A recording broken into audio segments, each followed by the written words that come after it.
And then they also just announced that they're bringing 10 classic LucasArts games to Steam. That's news. Classics, you almost want to air quote some of that stuff. Yeah, some of those not so much. Are you trying to knock the dig? Dude. Yeah. Well, no, I'm trying to knock like Star Wars Battlefront 2. Yeah, that's classic. Not so much. Like, huh? It's Armed and Dangerous, Indiana Jones and the Fate of Atlantis, Indiana Jones: The Last Crusade, The Graphic Adventure, Lego Indiana Jones, Loom, Battlefront 2, Republic Commando, Starfighter, The Dig, Thrillville. So, yeah, it's, finally, I get Thrillville and the Republic Commando in one package. Classic pack. Republic Commando is a damn good game. I don't know if you ever played that. Not a classic. Yeah. No, it's a weird combination. When someone says, "Hey, look at these LucasArts classics," definitely that's not on the list. Absolutely you don't not. remember from your childhood? You didn't come up with that. Fate of Atlantis. I'll give you that. Yeah, Fate of Atlantis, classic. Or a Calcum, classic. So I have to Loom, download 2-hour game. A lot of people really like Loom. Loom's all right. How's the dig? What is Loom? I know. Loom, ask me about It's Loom. like this musical. Yeah, you type in sort of music-infused graphic adventure. You turn into a swan. I played through it with the Universal Hint System application in Windows 3.1. Wow. Nice. If anybody remembers that? Well, UHS. Yeah. The dig is all right. That was after I spent like $40 on the Sierra Online Hint line for King's Quest 6. Dude. It's because you could die in those games. Those are terrible. Yeah, I had no perception of how much I was spending on that hint line. Just every time I got stuck on a stupid-ass puzzle in that game, I was like, pick up the phone and dial again.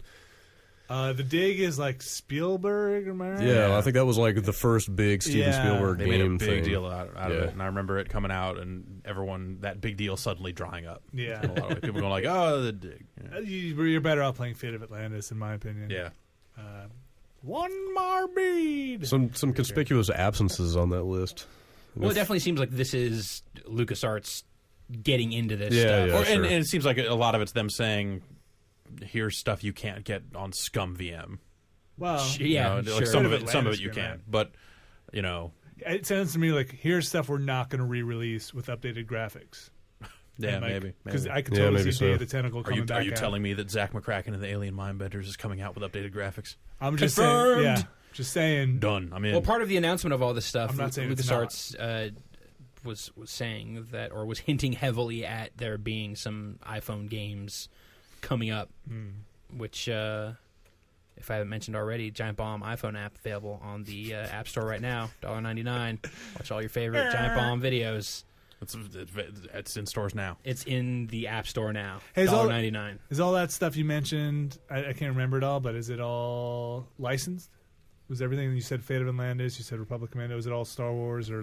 Not the dig, not Loom. What do you mean licensed? That's right. Well, that's Spielberg. He's in on that. But I mean, it's all Lucas owned, so it's not like they're licensing it from anyone. I'm just wondering, like, if there's stuff in weird contracts that they can't get out. Like, can they use like Harrison Ford's likeness to re-put out Fate of Atlantis? Did they have his likeness in the? They didn't really ever. I don't know. Like, they're not re-releasing box art. It's just Steam, I don't think the fidelity of the graphics was really such. I'm sure there was like one of those weird like close-up VGA graphics. You're like, that's Harrison Ford. It definitely wasn't his voice. And you were like, Harrison Ford, what? It was right. Fate of my rave party.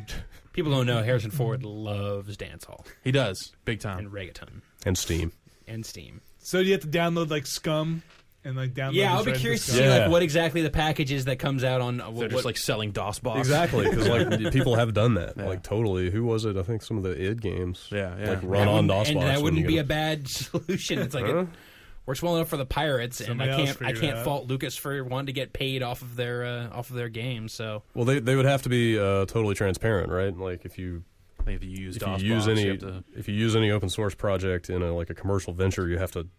Yeah, you have to totally cop to everything you do, right? There was like 3 games that came out that Atari put out, and I don't know, they might not have come out in the U.S., but they definitely came out in like Germany because that's where the lawsuits got filed. But they used Scum VM. It was like for Fishing Freddy, or there's like 3 different games that because it was all like open source and had very specific licensing stuff, like they basically were under threat of lawsuit. You gotta put that GNU General Public License right out there for everybody to see. Yeah. But I guess it got settled out of court or some weird thing like that. But I just thought of another Western game. Yeah. Freddy Farkas, Frontier Pharmacist. All right, there you go. Whoa. Is that the one? No? Is that the one you were thinking of? I don't think that's the one. Wouldn't it be cool if it was? I don't even know what we're talking about. Law of the West. That's the one that's stuck in my mind. Just shoot the doctor. Don't shoot. But You then if shot you the get doc. shot later, that'd be bad. Shoot the kid. The little kid. Yeah, shoot the little kid. That they should remake that for the Wii. Oh, you were thinking of should- Leisure Suit Larry box office bus. That was the one. Yeah, we shoot the little kid. It's got the Western part in it. Damnation came out. That was like steampunk. I don't think Western. that counts. No, I don't think that counts for anything. There was the one where Ouch. you're like fighting vampires and you're like in the Wild West. Oh, Dark something. Dark Watch. Dark Dark Watch. Watch. There's a couple more. Dark out there. Wation. Yeah, Dark Wation. That was a terrible game. All right. Fate of Atlantis. Buy it. Does it come with the voice pack? Do you have to pay $3 more to get the voices? Let me pull this up in our news of the world. Oh, is it that time? This was supposed to be news of the world, but we jumped the gun a little bit. We all got so excited talking about adventure games. So just a fat princess weekend for you, Brad? Pretty much. I spent like 2 hours last night reading about the history of Sierra Online on Wikipedia. Nice. Also, That's almost the game. which kind of felt like a game in itself. Jeez. And dude, man, like if you ever have time and you care about that company, like basically it was all the Monkey Island stuff, and it's just like all these LucasArts games are coming back. I started thinking about Sierra games. Yeah. So I got on there and started reading about it, and like the trajectories of LucasArts and Sierra could not have been more different. Huh. It's just like this intersecting line of, like Sierra is just going straight down. And it's like they have it enumerated by like years. Like here's what happened in, 1991. And it's all like, they developed a better system for adventure games. King's Quest 6 came out. It was considered a high market series. Like they started doing voice acting. Like boom, 1996, acquired by like CUC or whatever, which then became Sendent, which then became like Havas Interactive, Right. which turned into Vivendi, until they merged with Universal. And It was then Vivendi Universal. it was It VU, was Vug. and then I guess Activision Blizzard came after that. Yeah, yeah. All right. They sold- Vivendi then picked up. They sold Blizzard. Universal off to no. But actually, so Blizzard. I don't know how many people. Blizzard got. I don't know how many people know this, but Blizzard was originally acquired by like CUC or Sendent or whatever that. Oh, okay. Like I think they were already part of this company that then bought Sierra in '96. But Okay.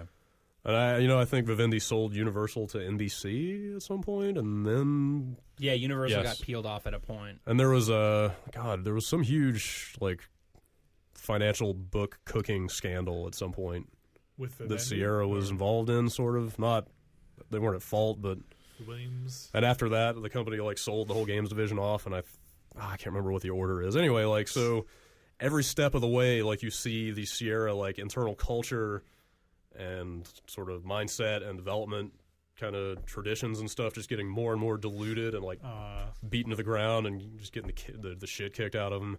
Like layoffs at every turn. It's like 1996 acquired, 1998 or 9, like Sierra no longer had any internal development going on.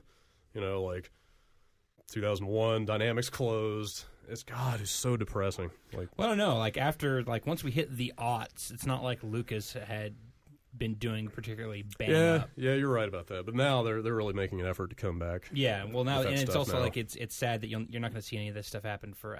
I don't think Activision is going to come back to that stuff the same way that Lucas is, Yeah. because Activision needs. I feel like that's a company that needs things to be way bigger for it to be worth their attention. Whereas Lucas, Yep. we're Lucas. Like, this is all we got. We got this is Star Wars, so we got to do something.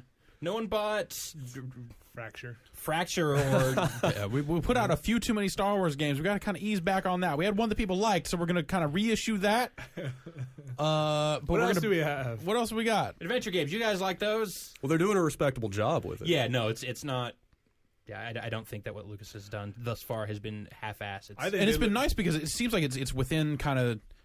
It seems like they have managed their expectations for that stuff. Yeah. They're not going out and spending zillions of dollars trying to say, like, Monkey Island is We're going to back. bring back this huge franchise. It's going to be bigger than ever. It's like, okay, we're going Right. to have this small developer do a little episodic thing. We're going to test the waters, and that's been doing very well for them to do, a pretty basic remake of one of their old adventure games. Yeah. It's like they know that there's like a number of people that would love to see these games come back. Yeah.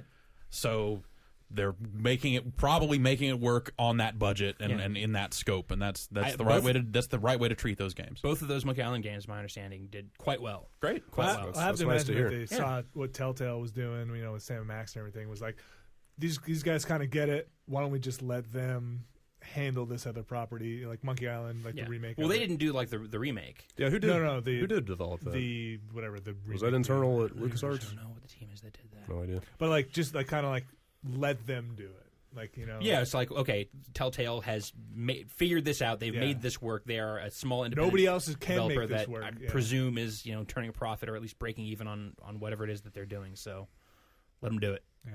No, it's smart. It's Meanwhile, Sierra is just like this disused publishing label and nothing else. Are At they this point. like they're around still as a like they're a brand? Like, smart. No, they I don't think there's still Sierra Games. They still exist insofar as they're employees of Sierra.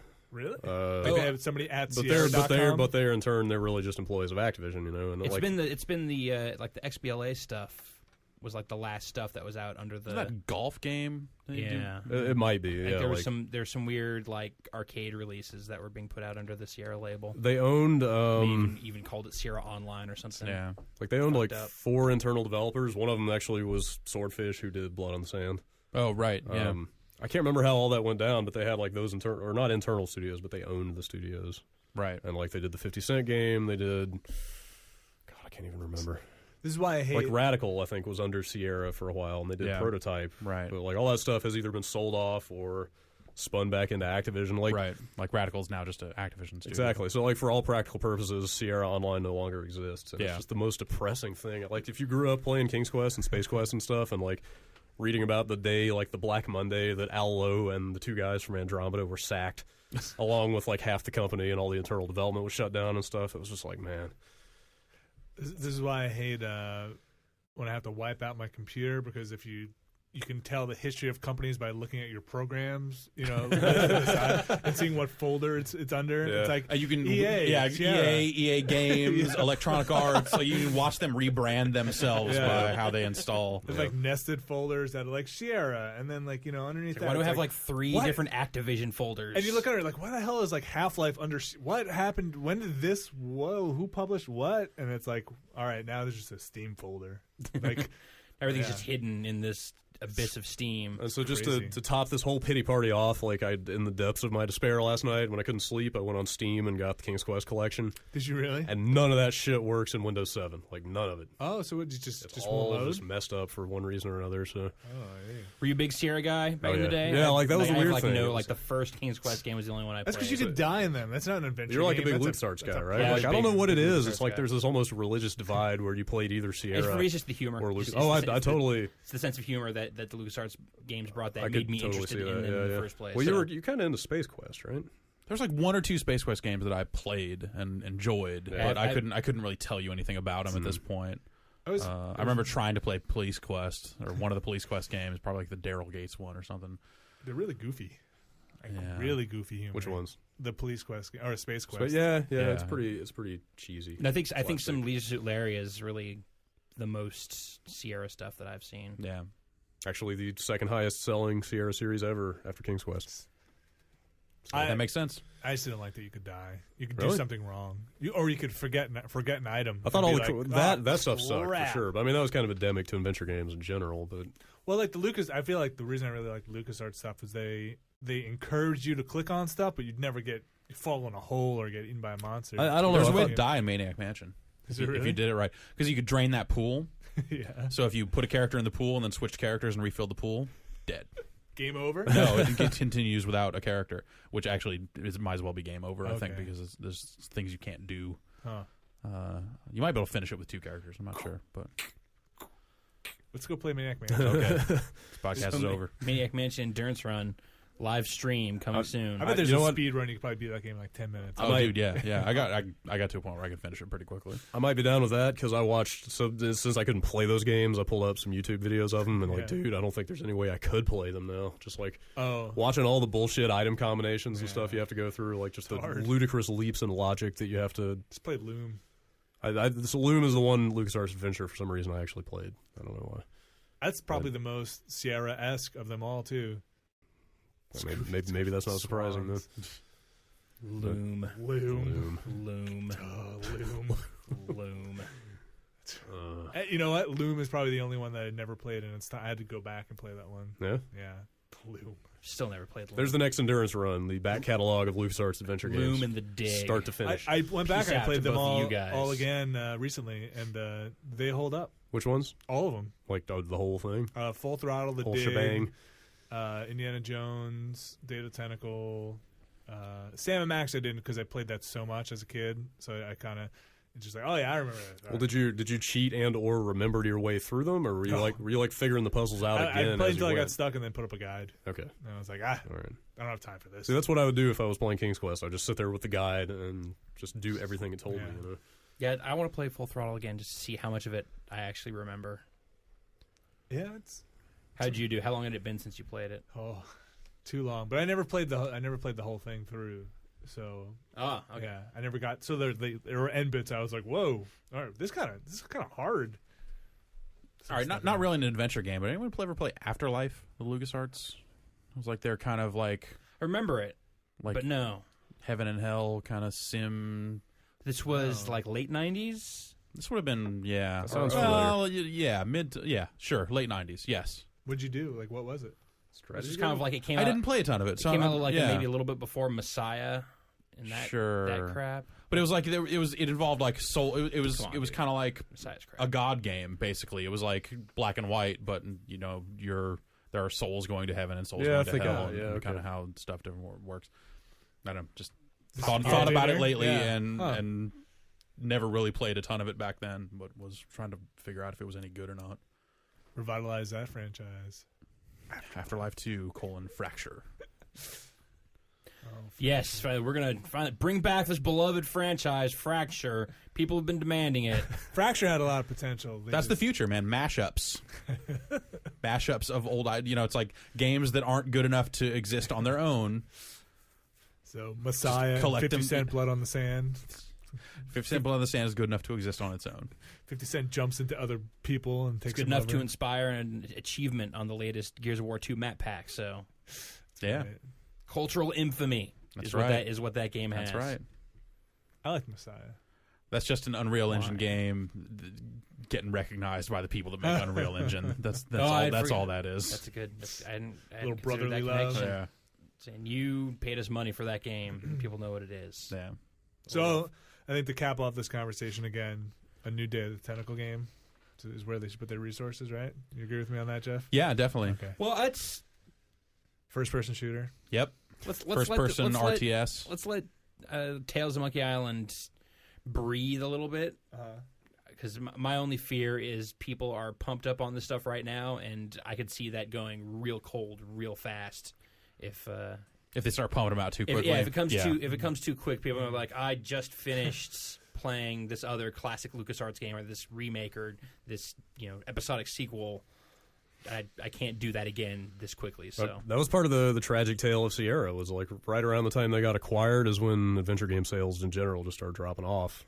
So they didn't really have anything after that. What's the name of the husband and wife team? Ken and Roberta Williams. So yeah, there was there's this crazy quote on her Wikipedia page from some interview she gave about like just this really elitist sounding crap about like as computers start getting cheaper, like more and more lower. She literally uses phrases like lower income people were able to get computers, and then like the level of intelligence that would sell a game dropped. The dumbing down. Yeah, of like games. literally just people saying are too stupid for Windows. Roberta Williams games. It's all the fault of Windows. Windows and OS2 warp. Graphical user interfaces Yeah. are Like for soft-minded I couldn't plebeians. believe what I was reading. I'm gonna sit on my boat and sail away. And yeah, never touch they Earth are- again. I believe it. Like, look at those games, dude. They were all super highfalutin mind games. I got to be smart, and my score's up in the corner the whole time. It's just like, no way, dude. Yeah, But it was right. never. I never felt like that. It was intelligence. It was just like fever dream Yeah, logic. totally. Like none of the and logic. patience. Just like the one game you own that you're like, oh. I don't know. I didn't play a ton of that stuff, but I always felt like there was someone somewhere who felt they were really smart while making those games. Oh sure, I'm sure people playing them think even. think they're smart. Sure. So like a quote like that totally doesn't surprise me. No, it doesn't surprise me. It's still just it's shitty. Yeah. It's shitty and makes me not want to play Roberta Yeah, Williams. with Curse to games. back up your point, huh? You're just proving her point. That's right. asshole. Dude, you're part of the problem, man. I think they're jerks. You put rock in a socket, hit her on the head with it. My Lancer, shoot something. No, cut Wait her for up. it to- Chainsaw. Look at blood on the screen when it splashes on the screen. It's like real. I'm the fart app. So let's buy some old like Lucas or Sierra licenses and then just slap like the NFL license on it. Or just give them a gun. Just slash gun, Yeah. and you can just shoot. Everyone right has a through gun. it. You can just NFL Space Quest 2. Yep. Everything. I don't know. I respect Roberta Williams. Oh yeah, You sure. know. Did you know that their first game, Mystery House, was the first game to feature graphics, at least according to the Wikipedia? That's some Don Bigelow stuff right there. 79, Jeff. Can you verify this? I've heard that before. It's all like all text adventures, and then they Yep, stuck I was 4, Yeah. so Yeah. playing tons of games.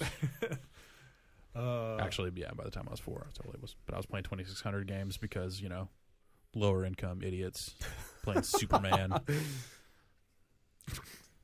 Yeah, Superman is kind of. I can finish idiots. Superman under a minute, though. That's probably a bad thing. that's good game design. Yo, man, you got to catch Lex Luthor. You got to rebuild that bridge.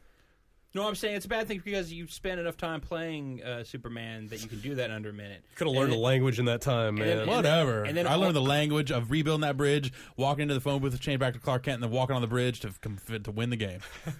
And then also that the game is designed in such a way that You could 4-year-olds beat it can in beat a it in a minute. Whatever. Yeah, well, yeah, there's that. But You may have something there. I may have been So you older put- than 4 when I got that good at Superman, for the record. So, Jeff, this weekend, did you play a lot of Superman?